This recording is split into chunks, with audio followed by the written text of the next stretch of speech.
बिस्मिल्लाहिर्रहमानिर्रहीम। अस्सलाम वालेकुम नाज़रीन, आप यूट्यूब चैनल देख रहे हैं। मैं इमरान खान हूँ। नाज़रीन, आज की वीडियो में मैं आपको एक ऑडियो सुनाऊंगा जो मैं आपको कभी भी नहीं सुनाना चाहता था, लेकिन मुझे आपको सुनानी पड़ेगी इसलिए कि जो फ़ैसला साहब हैं पाकिस्तान में वो होश के नाखून लें और इन चीज़ों को रोकें।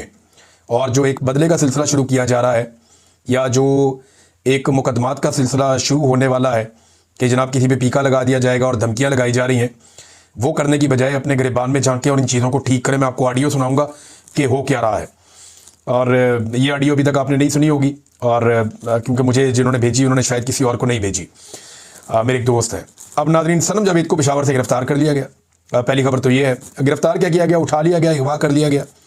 क्योंकि गिरफ्तारी तो वो होती है कि आपको कोई रोकता है, वो अपनी शनाख्त करवाता है, उसके बाद वो दिखाता है कि जनाब ये मेरी पहचान है, फिर ये FIR है, इस पर आपको गिरफ्तार किया जा रहा है, या ये अदालती फैसला, इस पर आपको गिरफ्तार किया जा रहा है। नॉर्मली गिरफ्तारी का एक पूरा प्रोसीजर होता है, ड्यू प्रोसेस ऑफ लॉ एक होता है। इमरान खान साहब को जब इस्लामाबाद हाई कोर्ट से गिरफ्तार किया गया था तो वो गिरफ्तारी का प्रोसीजर ही गलत था, और वो जो जगह जहां से गिरफ्तार किया गया था वो भी गलत थी। अदालत के अंदर से तो आप उठा नहीं सकते किसी साहिल को। तो इसी तरह ये भी गिरफ्तारी एक गैर कानूनी और गलत गिरफ्तारी है। गिरफ्तारी बाद में हो जाएगी। ये अभी तक तो जब मैं वीलॉग कर रहा हूँ मुझे तो नहीं पता कहाँ पे हो, और सनम जावेद के बारे में कोई इतला तो नहीं आई। वो खैबर पख्तूनख्वा में महफूज थी, और वहाँ की जो सूबाई हुकूमत है उन्होंने प्रोटेक्शन दी हुई थी कि जी आप यहाँ पे रहें। और क्योंकि वहाँ पे देखें ना, खैबर पख्तूनख्वा में PTI की हुकूमत है, तो वहाँ जाने वालों को ये लगता है, पाकिस्तान तहरीक इंसाफ के लोगों को, कि वो वहाँ महफूज हैं। लेकिन ये जो सनम जावेद को उठाया गया है, इससे एक बात तो क्लियर हो गई है कि जब भी इदारे किसी को उठाना चाहेंगे वो वहाँ से भी उठा लेंगे। अगर किसी ने पेशावर में या खैबर पख्तूनख्वा में भी रहना है तो मुज़ाहमत का बंदोबस्त होना चाहिए। कम से कम इतने लोग साथ होने चाहिए कि 2-4 गाड़ियों में लोग आके आपको गिरफ्तार करके या उठा के ना ले जाए। अब मेरे बहुत सारे दोस्तों को समझ आ गई होगी जो तनकीद करते थे कि इमरान रियाद अपने साथ 3-3 गाड़ियाँ लेकर क्यों घूमता है खैबर पख्तूनख्वा में। यहाँ पे तो खैबर पख्तूनख्वा में हुकूमत है PTI की, तो अब उन्हें समझ आ जानी चाहिए कि मैं इसीलिए बंदोबस्त करता था कि मुझे कोई उठा के यहाँ से ज़बरदस्ती ना ले जाए और यहाँ पे कोई ड्रामा ना हो जाए। सनम जावेद जा रही थी, और ये कैंट का इलाका है। यहाँ पे एक डबल केबन डाला आ गया, वीगो डाला, और एक और गाड़ी आ गई। इन्होंने आगे पीछे से घेर के रोक लिया, और फिर 5 लोग उन गाड़ियों में से निकले।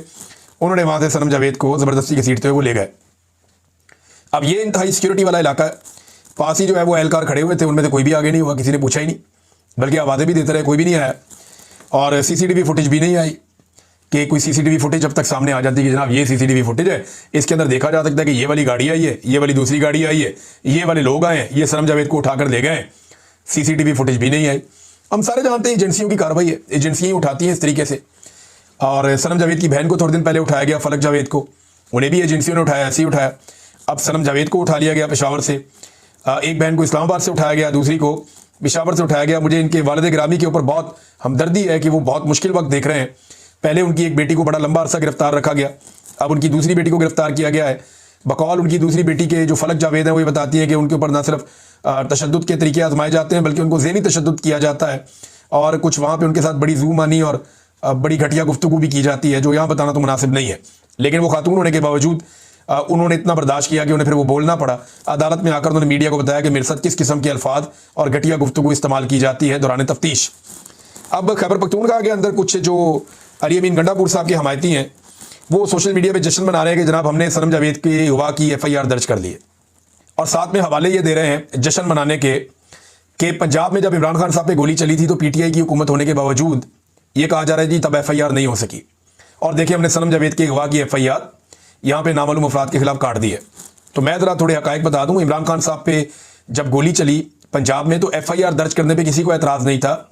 इमरान खान साहब ने कुछ जर्नैलों को नामजद कर दिया था, जिसके ऊपर फिर पंजाब हुकूमत के कहने के बावजूद पुलिस FIR दर्ज नहीं कर रही थी, और बार बार पंजाब हुकूमत को और इमरान खान साहब को ये पैगाम भिजवाए जा रहे थे कि आप नामालूम अफराद के खिलाफ FIR दर्ज करवा लें, फौरी तौर पर दर्ज हो जाएगी, और आप नामजद ना करें।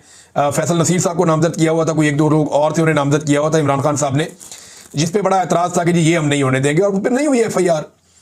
तो यहाँ पे कोई गंडापुर हुकूमत ने कोई किसी जर्नैल के ऊपर FIR नहीं की, नामालूम अफराद के खिलाफ FIR की है।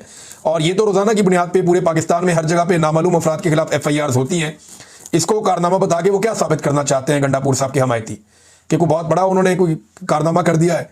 कारनामा तो वो होता कि सनम जावेद को वज़ीर आला हाउस के करीब से उठाकर ले गए तो गंडापुर साहब उनको वापस बाजियाब करवा लेते, और पूरे पेशावर को जैम कर देते, हर चीज़ को बंद कर देते, दाखिली खारजी रास्ते सब बंद कर देते, और फिर तफ्तीश करते, ढूंढते, CCTV फुटेज को देखते, और इस बात को सीरियस ले लेते हैं। लेकिन ऐसा लगता है कि FIR दर्ज करके जो है वो गोंगलुओं से मट्टी झाड़ दी गई है। बहरहाल अब ये दोनों बहनें जो हैं वो पंजाब में पहुंचा दी जाएंगी।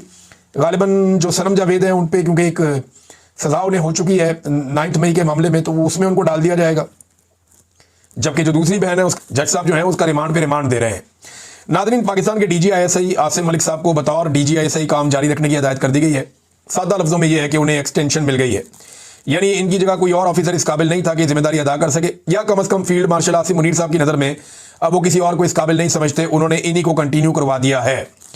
देखिए कि वजह एक ये भी बताई जा रही है कि हालात बहुत मुश्किल है, पाकिस्तान के अंदर भी दहशतगर्दी है, जबकि भारत भी दोबारा हमला कर सकता है, लिहाजा ताहुकुम सानी वो अपना काम जारी रखेंगे।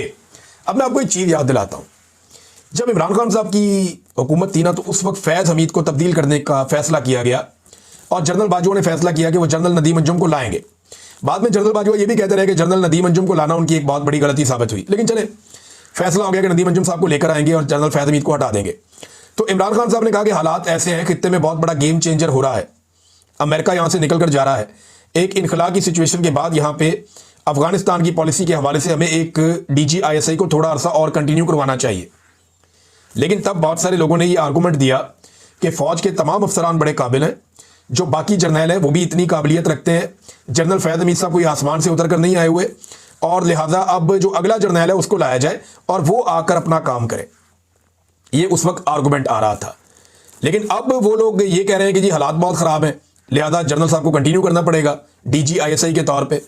तो ये इनके मौक़िफ़ बदलते रहते हैं। एक्चुअली होता क्या है कि मौक़िफ़ वही होता है जो आर्मी चीफ का मौक़िफ़ होता है। आर्मी चीफ को जो सूट करता है एक्चुअली वही मीडिया का मौक़िफ़ बन जाता है, पाकिस्तान में जो टाउट्स हैं उनका वो मौक़िफ़ बन जाता है, और वही इदारे का मौक़िफ़ भी बन जाता है। जब आर्मी चीफ ये चाहे कि एक नया DGISI लाना है तो फिर सारे जर्नैल काबिल हो जाते हैं और किसी को भी लाके बनाया जा सकता है। लेकिन जब आर्मी चीफ ये चाहे कि यही DGISI कंटिन्यू करेगा तो फिर कोई भी इस काबिल नहीं होता कि उनकी जगह ले सके। सादी बात यह है, बिला वजह इतनी लंबी बहस में जाने की ज़रूरत ही नहीं है।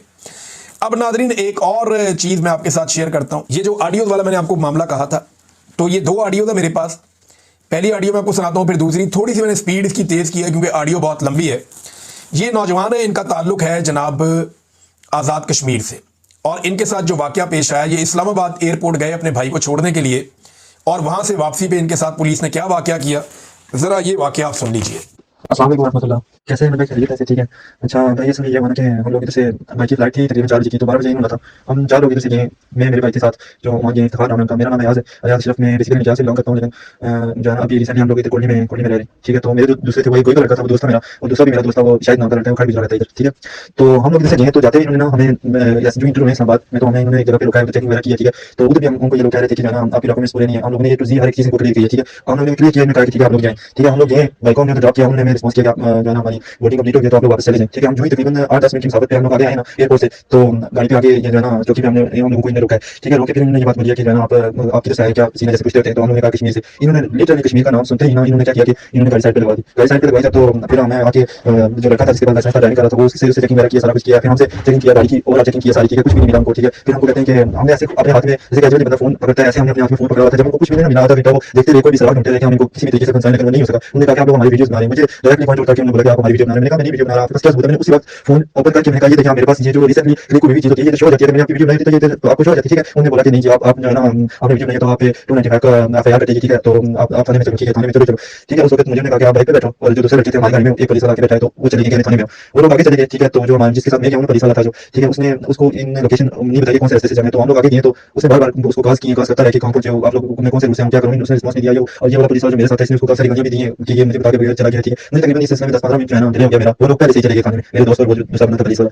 जब वहां पे मैं इंटरव्यू हुआ 10-15 मिनट के बाद, तो मैं ऐसा मेरा कोई सीन नहीं, मैंने कहा हमने कौन सा जुर्म किया है, कोई ऐसा वाला सीन नहीं है। तो मेरा तो गुमान भी नहीं था कि आगे इतना ज्यादा तशद्दुद कर सकते हैं या कोई ऐसा वाला सीन होगा। जो हम इंटरव्यू आगे ऑफिस था, तो हम तकरीबन 4 बंदे थे। ठीक है। 4 बंदे थे। तो जो मैं अंदर गया तो उन्होंने कहा कि तुम वीडियो बना रहे थे। मैंने कहा मैंने उधर भी फोन चेक कर रहा था, अभी भी आपके पास ही था मेरा फोन, तो मैं वीडियो क्लिप बना रहा था। तो एक ने क्या किया कि मेरा फोन लॉक हुआ था फोन मेरा, तो उसने साइड से वीडियो ऑन करके तो उधर उसने क्या किया कि वीडियो बनाने की ऐसे रैंडम वीडियो बनाने की कोशिश की। मैंने उससे फोन खींच लिया। मैंने कहा भाई बात में आप ये क्या कर रहे हैं, आप ये आप सर ये मेरे सामने ये बात कर रहे हैं कि आप मेरे फोन से वीडियो बना रहे थे, कि आप ये कैसे कि ये लोग हमारी वीडियो बना रहे थे। तो कहता है कि हम लोग सबूत झूठे बनाएंगे। ये उसके अल्फाज है कि हम लोग सबूत झूठे बनाएंगे और आप लोगों को अंदर करेंगे, ठीक है। आपके जो अशर करेंगे आप लोगों का सिर्फ हमने पूछा हमारे उन्होंने कहा कि आप लोगों का ये जो है कि हमारे 75 बंदे जो पुलिस सरकार है वो इधर किंग्स में एडमिट हुए हैं, आप लोगों ने उनको मारा। हमने कहा हमने नहीं मारा भाई, हमारा ऐसा सीन ही नहीं हुआ जो हम आपके पास क्या सबूत है कि हम लोगों ने मारे, ठीक है। फिर उन्होंने नहीं एक नहीं सुनी, हमें मारना शुरू कर दिया, ठीक है। मारते रहे काफी, फिर हम लोगों को खड़ा किया, खड़ा करके फिर बोलते हैं कि माफी मांगो, ये बोलो कि कश्मीर मुर्दाबाद, हम लोग आपको छोड़ देंगे। मां बहन की गालियां दी हैं, ठीक है। जो हकीकत है मैं बताऊं आपको, मेरी वादा इनकार कर चुकी है, मुझे जब पता की गाली तो मैंने उनको रोका, मैंने कहा आपके घर मां बहन नहीं है, इस वजह से भी मुझे उसने मारा, ठीक है। मैं उनको ये बात बोली कि उन्होंने जब बोला कि आप लोग मुर्दाबाद के नारे लगाए, हम तीनों मुकर गए, हमने कहा नहीं नारा नहीं मारेंगे तो नहीं मारेंगे। इस वजह से उन्होंने बहुत ज्यादा मारा, इतना मारा, ठीक है। मतलब आपको मैं बता सकता हूँ, इवन मतलब कोई कसर नहीं छोड़ी, उन्होंने दो बंदे एक बंदे को मारे थे, समझे, ठीक है। तो उसके बाद क्या लास्ट मैंने उनको बोला, मैंने बेबसी लिखी, मैंने कहा मेरे सामने माइग्रेन है। एक्चुअली मैं कौन रहा था उस टाइम, मैं कभी ऐसा तो जरा हम लोग एक्सपेक्ट नहीं कर रहे थे कि ऐसा होगा, ठीक है। मैं कौन रहा था, मैंने कहा मेरे सामने माइग्रेन है भाई, आप इंसान हो या मानो, आप लोगों को मसला क्या है। तो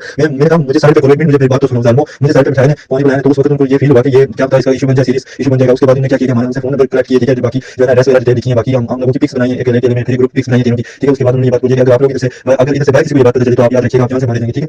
तो हम लोग फिर क्या आगे मैं बाहर आया तो फिर मैंने आते हुए उनको बात बोली, मैंने कहा आपने हमें नाहक मारा, ये बात याद रखिएगा। फिर उन्होंने हमें एक तरह से लातों से मार के बाहर निकाला, ठीक है। ये साइड हुआ। फिर हम लोग इनका आप देखें ना कि हम बाहर आए, ठीक है। ये हमारे साथ बाइक पीछे रखा गाड़ी की, क्या करें किसी को क्या करें जो भी सीन हुआ है। हम लोग मेन रोड पे आए तो ये आके बताया कि हम इस रास्ते से जाएंगे, आपको कोवर मिलेगा तो कोवर भी आपको मारेगा, सारी साल लगाए आप इनका। तो फिर ये हुआ कि हम लोग आए, आगे हो चुकी थी, उधर भी हम लोगों की चेकिंग किया हमने, उनको उन लोगों को हमने बताया कि पीछे हमारी बहुत ज्यादा उन्होंने तशद्दुद किया हम पे, तो उन्होंने फिर जाने दिया हमें। तो ये सिलसिला हुआ है, देखना आप इस कदर मतलब तशद्दुद हुआ है कि मुसलसल वो उन्होंने मारा है और मतलब एक तरह से हमने हम लोगों को डराने की कोशिश की। तो नाज़रीन, ये आपने सुना ऑडियो का मामला। अब ये बच्चा बता रहा है कि ये सिर्फ अपने भाई को छोड़ने गए थे और उसके ऊपर ने कितना मारा गया। और सबसे खौफनाक बात यह है कि वो ये क्लेम कर रहा है कि उसको कहा गया कि कश्मीर मुर्दाबाद बोलो। ये नफरत को क्यों बढ़ाना चाहते, कहां लेकर जाना चाहते हैं। इस्लामाबाद की पुलिस तशद्दुद करने गई थी ना आज़ाद कश्मीर में, वो तो यहां नहीं आए थे। उन्होंने तो पहले अनाउंस किया हुआ था और उनके सारे जायज मुतालबात हैं और इतने जायज हैं कि वफाकी हुकूमत और वहां की हुकूमत दोनों ने मिलकर वो मुतालबात माने हैं, तस्लीम किया कि आपके मुतालबात जायज हैं, आपके 38 के 38 मुतालबात जायज हैं। ना सिर्फ वो सारे माने बल्कि 4 मुतालबात मजीद माने। अब वो अपने जायज मुतालबात के लिए एहतजाज कर रहे हैं, आप वहां चले गए यहां से मारने के लिए। तो अब जब तसादम हुआ तो हर दफा लोग आगे मार खाने वाले तो नहीं होते, यानी औरतें और बच्चे हर जगह आपको नहीं मिलेंगे, कई जगह पे आपको ऐसे लोग मिलेंगे जो आगे से मारेंगे भी, और ये पार्ट ऑफ द ड्यूटी है। लेकिन रियासती इदारों को ज्यादा अक्लमंद, समझदार और रिस्पॉन्सिबल होना चाहिए। ये नफरत जो फैलाई गई है ये इंतहाई मायूस कुन सूरत हाल है और इंतहाई तकलीफ दह सूरत हाल है। इसके ऊपर कोई एक्शन अभी तक नहीं हुआ। मैं आपको ये जिम्मेदारी के साथ कह रहा हूं कि ये बात ना सिर्फ पुलिस को बताई गई, अफसरान को बताई गई, बल्कि वफाकी वुज़रा को भी पता है। और मैं वो सबूत भी आपके सामने रख देता हूं, जरा ये भी आप सुन लीजिए कि इसके बाद इन बच्चों ने क्या किया। अच्छा, फिर हम लोग वापस आए ना, तो फिर सुबह ज़रा हम लोगों ने प्रेस कॉन्फ्रेंस कर ली थी। इधर हमारे मीडिया चैनल्स हैं, उनको भी इन्फॉर्म करना था। ज़रा जो हमारे साथ हुआ है हम नहीं चाहते वो किसी और के साथ हो। बाद लोगों की फैमिलीज़ भी होती हैं, इनफैक्ट मैं इतना ये कह सकता हूँ कि ये लोग फैमिलीज़ को भी नहीं माफ़ करते होंगे, ठीक है। तो हमारे इधर तो ऐसे ग्रुप में 1-2 वॉइसेस वगैरह शेयर हुई हैं, हमारे कंटैक्ट वगैरह शेयर हुए हैं। तो उधर से ना शौकत मीर साहब ने हमें कॉल किया अपने पर्सनल नंबर से, तो उन्होंने हमसे डिटेल वगैरह की, सारा कुछ पूछा। फिर उन्होंने बोला ये कि आप लोग ने इस तरह को भी मतलब अभी नहीं कुछ भी नहीं करना, जब हमारी कॉल का वेट करना है, ठीक है। हम लोग इन्फॉर्म करते हैं डीआईजी साहब को और उसके बाद रनसनाउल्लाह साहब को उनको इन्फॉर्म करते हैं, ठीक है। तो फिर शाम को डीआईजी साहब की, जवाद तारिक साहब की कॉल आई थी, तो उन्होंने सारी डिटेल्स ली है, गाड़ी की भी सारा कुछ किया। तो उन्होंने मेक श्योर ये किया है कि 2 दिन में इसका आउटपुट इंक्वायरी वगैरह करके सब कुछ निकल आएगा। तो यह है कि हम होप्स हैं कि इसका कोई ना कोई हल निकालें, सही है। अब उन्हें 2 दिन का कहा गया था, तो आज 2 दिन मुकम्मल हो जाएंगे, तो देखते हैं कि इसके ऊपर क्या एक्शन लिया जाता है। अभी तक कोई एक्शन नहीं लिया गया मेरी इत्तला के मुताबिक। एक इंतहाई अफसोसनाक वाकया है और पुलिस को ऐसी हरकतें जेब नहीं देती। सीनियर अफसरान को नोटिस लेना चाहिए। और कश्मीर जिंदाबाद, पाकिस्तान जिंदाबाद, किसी को भी मुर्दाबाद का नारा लगाने का या लगवाने का या ज़बरदस्ती लगवाने का कोई इख्तियार नहीं है। अब नाज़रीन, एक और खबर है और ये है पाकिस्तान पीपल्स पार्टी क्यों लड़ रही है PMLN से। इसके बारे में कुछ इत्तलात आती रहती है। तो ये नूरा कुश्ती है, सब जानते हैं। अगर नूरा कुश्ती ना होती तो अभी तक तहरीक अदम एतमाद ले आते और इनका वज़ीर आज़म उठा के बाहर फेंक देते। लेकिन नूरा कुश्ती है और नूरा कुश्ती सिर्फ इसलिए है कि थोड़ी तवज्जो मिल जाए पब्लिक की, हम अपने अपने लोगों को थोड़ा मोटिवेट कर दें, थोड़ा जो खीर बट रही है उसके अंदर से कुछ हिस्सा हमें ज़्यादा मिल जाए। पाकिस्तान को बांट रहे हैं ना आजकल सारे, कोई यहाँ से मादनियात उठा रहा है, अमेरिका को मादनियात दे रहा है, कोई ये दे रहा है, कोई वो दे रहा है, कोई सियाहत ले रहा है, कोई पानी ले रहा है, कोई ज़राअत ले रहा है, कोई कुछ ले रहा है, कोई पाकिस्तान में मौज लगी हुई है माफिया की। जो चीनी वाला माफिया है वो अपनी कमाइयां अंधाधुंध कर रहा है, जो गंदम वाला माफिया है वो अपनी कमाइयां कर रहा है, सियासी माफिया अपनी कमाइयां कर रहा है। इस वक्त दिहाड़ी चल रही है पाकिस्तान में, सबको उसके अंदर हिस्सा चाहिए। इससे की लड़ाई है और तो कोई लड़ाई है नहीं। अब पाकिस्तान पीपल्स पार्टी जो है वो 27वीं आईनी तरमीम से पहले अपना अपना रेट सारी पार्टियां बढ़वाना चाहती हैं। यही काम एमएल वली खान साहब भी करना चाहते हैं, पीपल्स पार्टी भी करना चाहती है। सबको पता है कि रेट बढ़ने का एक ही तरीका है, 27वीं आईनी तरमीम से पहले की तरह थोड़ी नाराजगी शो कर दी जाए। दूसरा एक एक्सटेंशन और आ रही है DGI से, ये तो होगी, आर्मी चीफ की भी हो जाएगी। तो वो जो आर्मी चीफ की एक्सटेंशन है उससे पहले भी सारे अपना अपना रेट लगवा रहे हैं कि जनाब कुछ हमें भी मिलना चाहिए। ऐसा तो नहीं है, हम भी यहाँ बैठे हैं राहों में, हम भी इस सारे गेम का हिस्सा है, तो सारे अपना अपना हिस्सा लेना चाहते हैं। लेकिन आज जो मैंने एक मंजर देखा ये बड़ा मजेदार है। ANP के कारकुनान कलाशनकोफें उठाकर, बंदूकें उठाकर, बड़े बड़े छन्ने लगे हुए हैं, बेहतरीन असला उठा के वो सारे के सारे हुक्मरानों को चैलेंज कर रहे हैं नाम ले लेकर। फलाने को भी चैलेंज, वजीर आज़म को चैलेंज, वजीर दाखिला को भी, फलाने को भी चैलेंज, नाम ले लेके सब खुल के चैलेंज कर रहे हैं। ANP के कारकुन बंदूकें उठाई हुई हैं, वहां पे तकरीबन दर्जनों लोग इकट्ठे हैं, सबने बंदूकें पकड़ी हुई हैं कि हम अपने लीडर की हिफाजत खुद करेंगे। लेकिन अगर आप एक लम्हे के लिए फर्ज करेंगे, जब इमरान खान साहब की सिक्योरिटी वापस ली गई निजाम की जानिब से, अगर उस वक्त पाकिस्तान तहरीक इंसाफ के कारकुनान या मियाँ वाली से लोग आ जाते, खैबर पख्तूनख्वा से या लाहौर से निकल आते, बंदूकें उठाकर इसी तरह की एक वीडियो बना देते, तो ये निजाम क्या करता? आपको पता है, वो इमरान खान को तालिबान खान डिक्लेयर करके पाकिस्तान का सबसे बड़ा दहशतगर्द करार दे देते। लेकिन क्योंकि ये ANP के लोग हैं और आजकल ANP की एस्टेब्लिशमेंट के साथ बड़ी अच्छी दोस्ती है और ANP की PTI के साथ लड़ाई है, लिहाजा हर हाल में PTI के साथ लड़ने वाले हर शख्स को तहफ़्फ़ुज़ देगा ये निज़ाम। अब ये मनाजिर तो जबरन हुकूमत ने जो किया उसके नतीजे में ये लोग ऐसे असला लेकर आए ना। पठानों का तो वैसे भी शौक है असले का, उनके पास तो सबके पास हथियार होते हैं। मैं भी रखता हूँ हथियार, बाकी सारे पश्तून भी रखते हैं और रखने भी चाहिए। जिसको शौक है वो रख सकता है, वहां पे अलाउ है पाकिस्तान में कानूनी तौर पे आप हथियार रख सकते हैं। लेकिन मैं बात ये नहीं कर रहा कि उन्होंने हथियार रखा क्यों या उठाया क्यों, वो उनकी अपनी सोच है। मेरी सोच ये है कि अगर यही काम इमरान खान साहब की पार्टी के किसी बंदे ने किया होता तो उसके साथ क्या होता, जरा एक लम्हे के लिए ये सोचिए और अंदाजा लगाइए।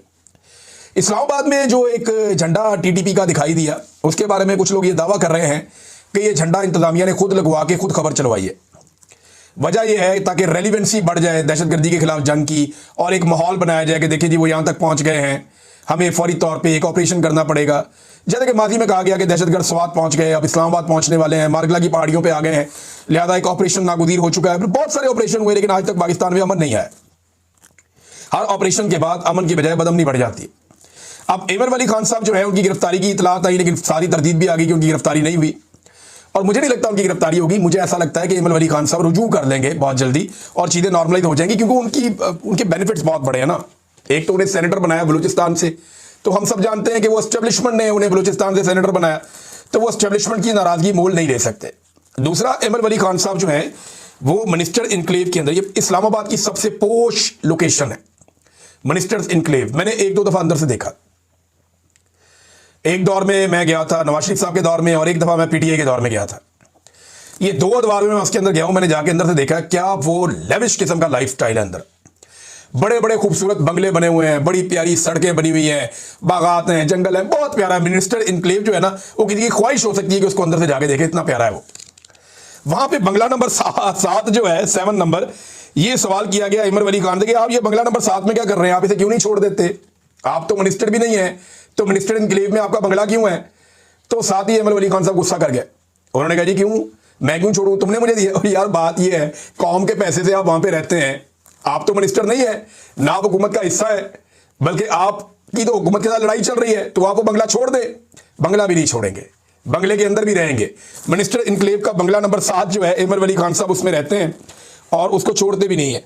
अच्छा, उन्होंने वजह ये बताई कि और लोग भी तो रहते हैं, यानी और लोग अगर गलत काम करते हैं तो मैंने भी कर दिया तो क्या फर्क पड़ता है। इसको देखने का एक एंगल और भी है। अब इमर वली खान साहब ये कहते हैं कि हम महरूम लोग हैं, हमारे साथ बड़ी ज्यादतियां हुई हैं, हमेशा हम छोटे सूबे के लोगों को कुचला गया है, हम क्यों ना उन वसाइल के अंदर हिस्सेदार बने जो अयाशी पंजाब के सियासतदान करते हैं। एक उनकी ये भी सोच है। अब इस एंगल से देखें तो बात गलत नहीं है कि यहाँ पंजाब से लोग आते हैं, इधर भी वो घर उसका, वो भी उसका, वो भी उसका, वो भी उसका, तो ये हमें कब हिस्सा मिलेगा, ये खैबर पख्तूनख्वा के बलूचिस्तान के लोग कहते हैं। लिहाजा ये अब बंगला नंबर 7 जो है, ये उनके लिए शर्मिंदगी का बाइस तो बन गया, लेकिन वो बंगला छोड़ने के लिए फिलहाल तैयार नहीं है, बल्कि उन्होंने इसके ऊपर रिएक्शन दिया है। नाजरीन, एक और खबर है, डोनाल्ड ट्रंप के लिए एक प्रॉब्लम खड़ी कर रही है एक नौजवान लड़की, 22-23 साल की लड़की है। प्रॉब्लम क्या खड़ी कर रही है ये मैं आपको बताऊंगा नेक्स्ट वीलॉग में। अब तक के लिए इतना ही, अपना ख्याल रखिएगा, अपने चैनल का भी। अल्लाह हाफिज़।